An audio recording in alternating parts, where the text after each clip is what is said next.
পাবনার চাটমোহর উপজেলার বিশিষ্ট ব্যবসায়ী চৌধুরীপাড়া নিবাসী আলহাজ আবু বকরের জানাজা নামাজ আজ অনুষ্ঠিত হয়েছে। জানাজা নামাজে উপস্থিত ছিলেন পাবনা ৩ আসনের বিএনপি মনোনীত প্রার্থী কৃষক দলের কেন্দ্রীয় সভাপতি কৃষিবিদ হাসান জাফির তুহিন। এ সময় তিনি মরহুমের রুহের মাগফিরাত কামনা করেন এবং শোক সন্তপ্ত পরিবারের সদস্যদের প্রতি গভীর সমবেদনা জ্ঞাপন করেন।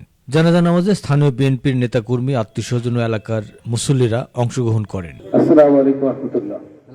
বিসমিল্লাহির রহমানির রহিম। আল্লাহ আবু বকর আমাদের ছেলে আল্লাহর ডাকে চলে গেছেন। আমি মরহুমের শোক সম্পর্ক পরিবারকে সমবেদনা জানাচ্ছি।